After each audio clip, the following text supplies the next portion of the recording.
Hello, people of the world. Welcome to the very first episode of the story of Dread Pirate Robert's Twitch channel, or probably just DPR Twitch channel, or even just the Twitch channel. My name is Ben. I am a software engineer who created a Twitch channel to pay off his student loans. I'm sure some of you can already relate to this so far, but here's what I'm doing differently. I'm somebody who likes to give back, and I'm someone who likes to do just weird things just to see what sticks. So the idea off the top is to create this channel, get followers, get subscribers, really build the channel into something that people know about and are aware about. And then after I make enough money from it, from this, from my job, from everything, I'm going to take that channel. I'm going to sort of do this thing where I check out other people's channel, check out people that are following me, that are a part of the community, and then I'm going to give them the entire channel. The entire thing, all the subscribers, everything with it, it becomes theirs, and then they can use it to pay off their student loans or pay off their house or etc., etc. On the condition that when that thing is paid and is finalized, they do the same thing that I did. They pass it off. And it's sort of this ever-growing, ever-evolving thing. So you're probably wondering, well, why are you making a podcast? I'm just making the podcast to document sort of what I'm doing. I'm going into all of this blind. I've never had a Twitch channel before or anything like this. I've never streamed.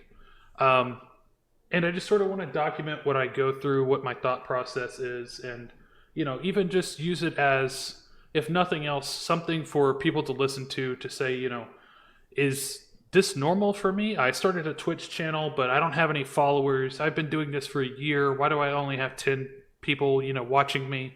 That sort of thing.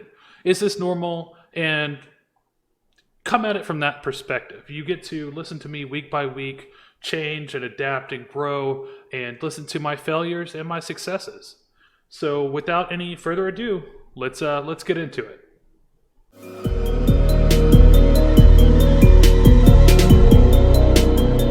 Great. So as I mentioned at the top, my name is Benny, or Ben. I'm a software engineer, and basically I wanted a way to have another source of income while also, to be honest, having a new hobby. Trying something new, trying something different, trying something that I can do at 30 years old, because skateboarding just doesn't really work for me anymore. And so that's the idea, right? I've been playing games all my life. I think most people who are probably, or at least I hope most people listening to this, have played games, pretty much their entire life. I don't think that's really something that makes me unique. But I think what does make me unique is the perspective of being a software engineer, understanding, not only understanding, but also having worked on games before. I have a whole other level of appreciation, not just for the people that design these games, the people that write code for these games, to the front end, the back end, everyone who goes into this process. It's a lot of hard work, and it takes a lot, so having that perspective and coming to this podcast and to this channel, I really think it sort of gives me a unique perspective that you probably won't see other places. So right off the bat, what I wanted to do was come at it with, a budget of around $200 to $250. Not everybody has that. Luckily I have a PC that's, can play games pretty heftily. It was built, 7 years ago, but it can still run games. So some of you are probably saying, hey, I want to be a Twitch streamer. I don't have a PC that can run all these, cool games and really go out and, be able to do all this. But the thing is some of the top games right now on Twitch are Fall Guys, which is a Unity-based game. It's pretty it doesn't really take the resources in that area. You have CS:GO, which is an older game, Dota, League of Legends. All these games are pretty light when it comes to the requirements that you need to be able to get in. So, you know, if you're wanting to do something like this, then I say just go for it. Jump in and really, you know, see how it goes. So the $250 where my budget really came out of that was the mic and the webcam. You know, I didn't have a professional mic. I didn't even have a webcam. So I bought both of those. That costed me, I'd say, around $100 to $150. Both of those came off of Amazon. There was a nice little kit by Tonor, Tonor, and that's the podcasting equipment that you're listening to right now. All the software I use, everything else was free. The only other thing I paid for was a nice overlay for the Twitch stream. That being said, you don't have to pay for these things. You can not have an overlay and do completely fine. Maybe you have a friend who is really into using After Effects and can help you out with that. There's all sorts of different revenues. You know your budget better than I do. That was just my budget, and that's where I'm taking it with this podcast. So the next decision I came about was sort of what kind of games do I want to play? You know, am I someone who really wants to get in and play some FPSs, or am I someone that's more playing RPGs? Am I someone that's playing more casual games? Do I sacrifice what I want to play for what people want to see? There's a lot of things that go into what you stream, right? If you're going to stream a 6-year-old game that everybody's already forgot about, then chances are you probably won't pick up much. But also, if you pick up playing a game that's so popular that, you know, it's basically being cannibalized by all these giant Twitch streamers, then you're playing a game that people want to see, but so is everyone else. So the odds of you getting noticed for that are pretty slim. So for me personally, I went into it with the latter. I said, well, you know, I'm going to play a game that's popular right now because I have fun playing it.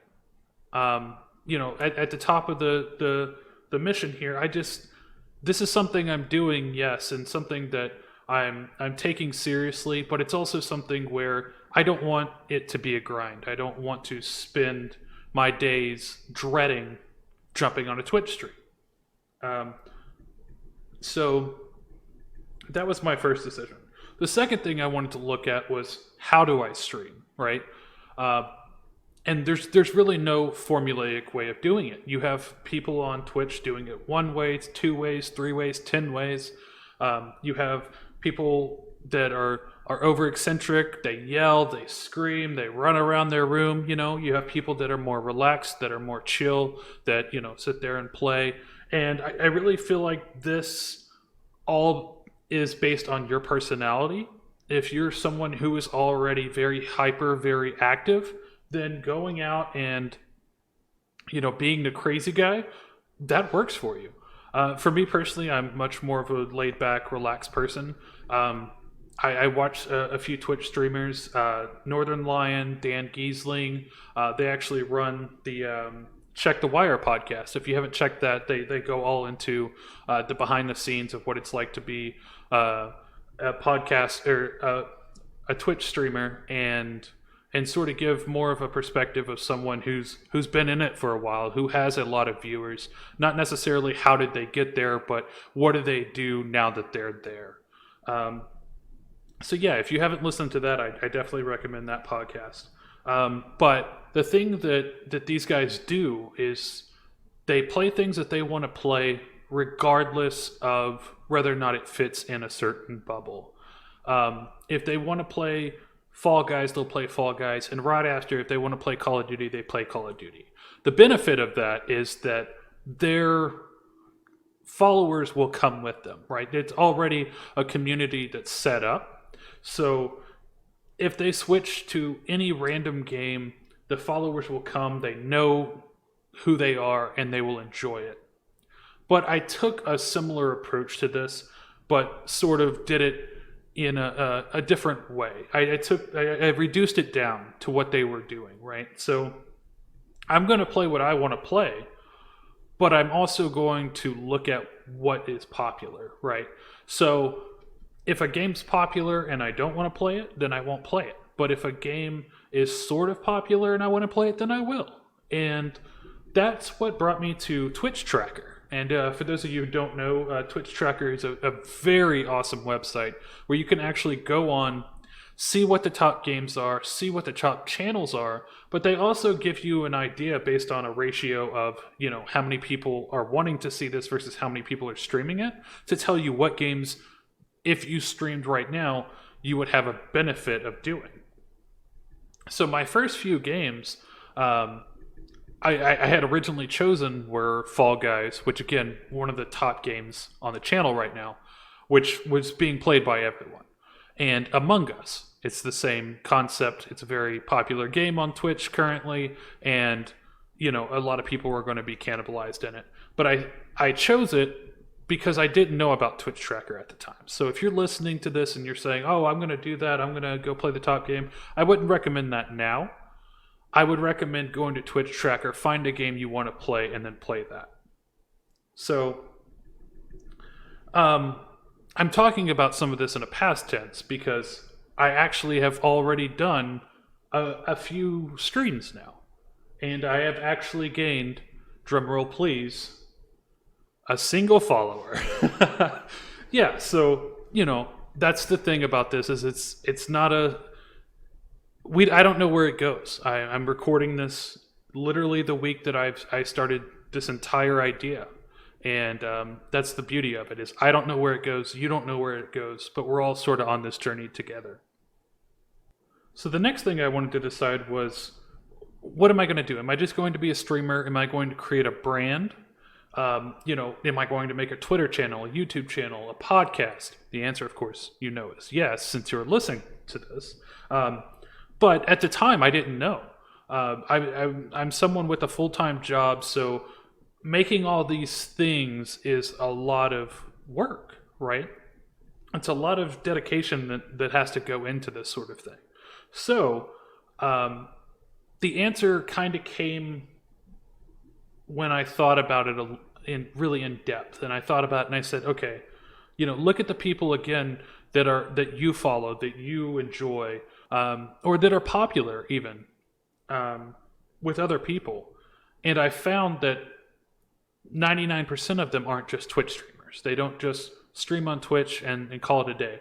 They have Twitter, where they socialize with their followers, and they have YouTube channels where they upload the VODs or upload videos, and they have podcasts, and they have merch, and they have all these things, right? I don't have merch, maybe later.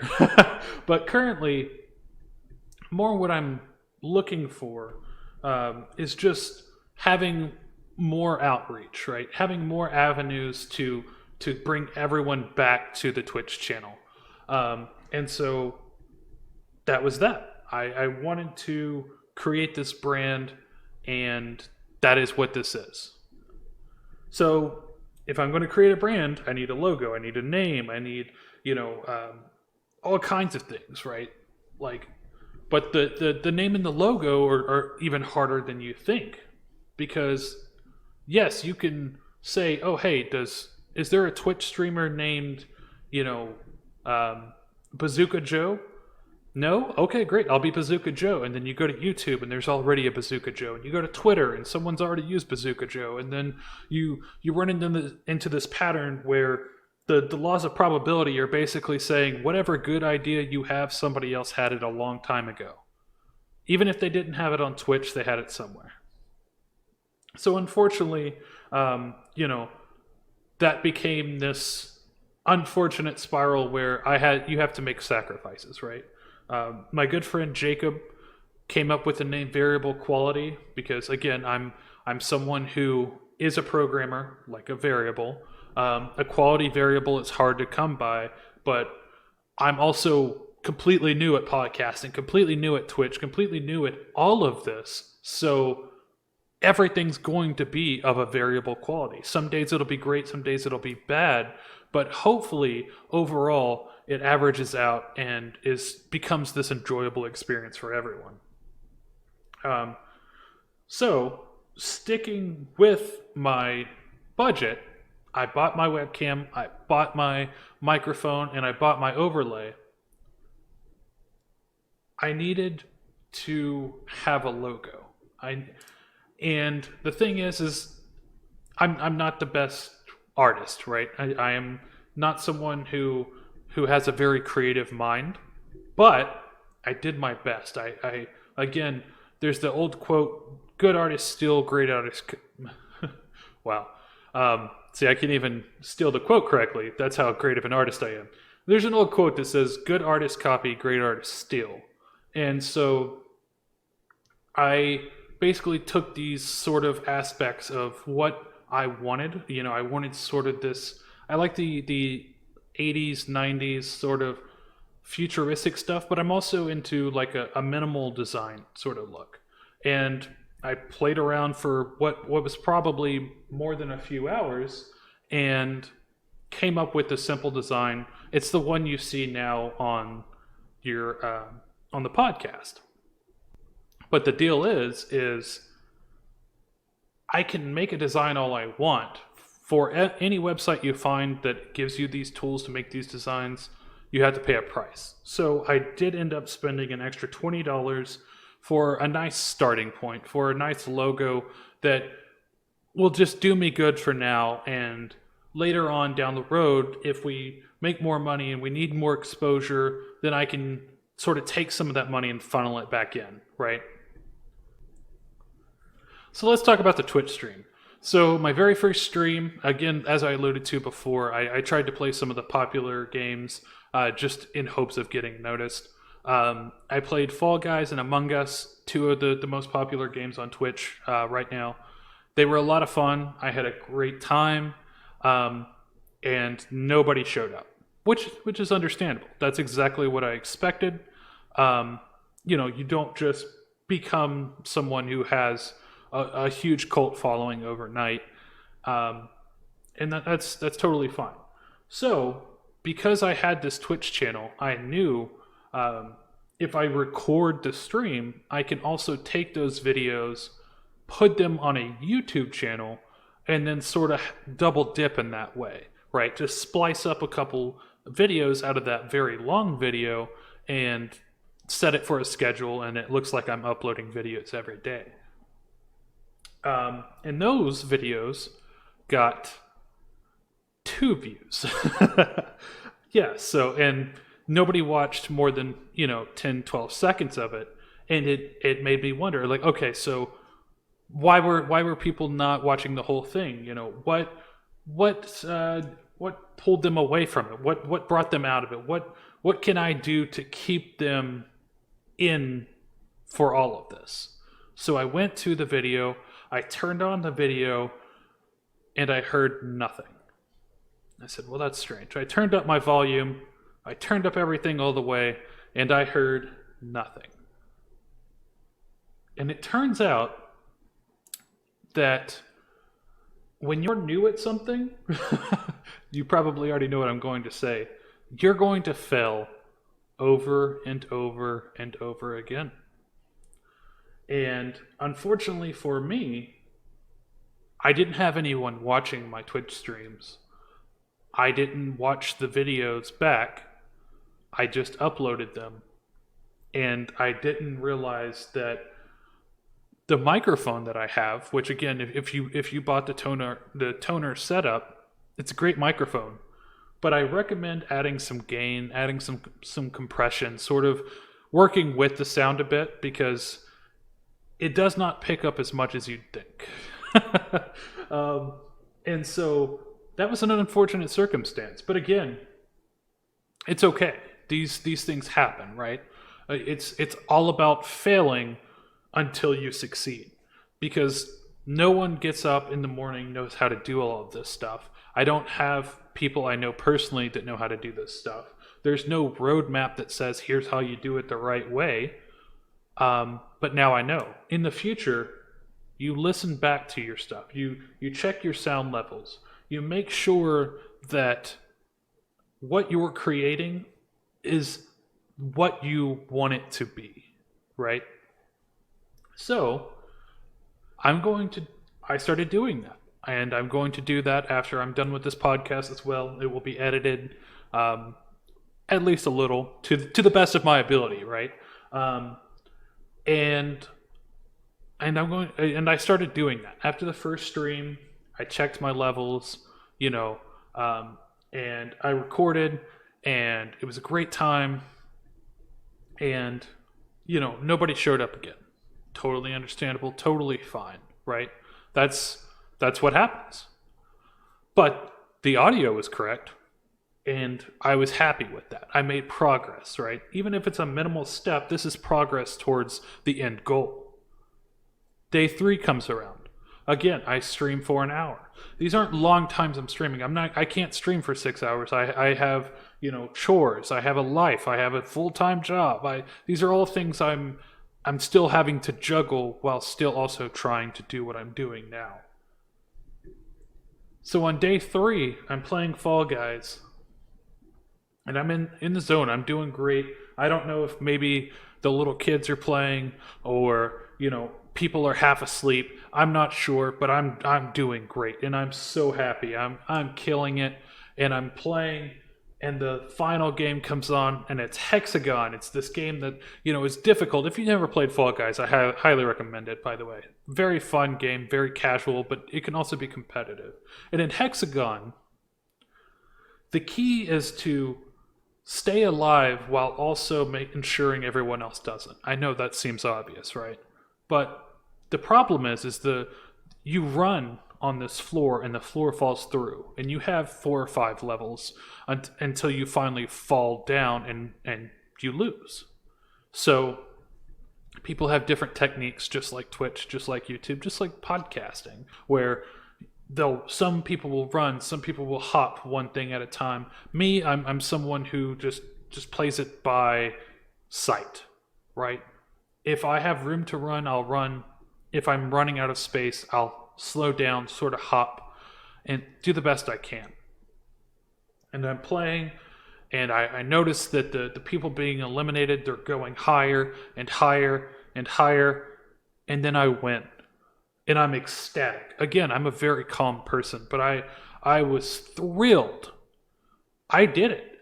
It doesn't matter if anyone was watching me. I did it. And I'm celebrating. And I go to play the next game, and I look over, and I realize I'm recording my face cam. I'm not recording the game.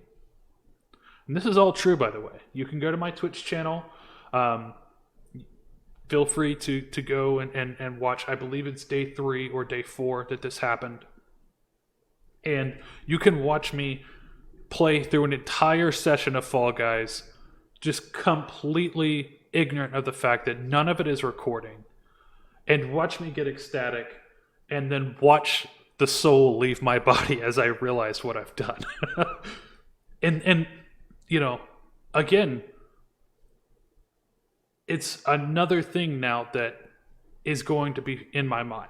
I'm never going to fail at that thing again because of the failure that happened. I have progressed. Have I gotten a win on Fall Guys since? No. But my commentaries got better. I'm recording the game now.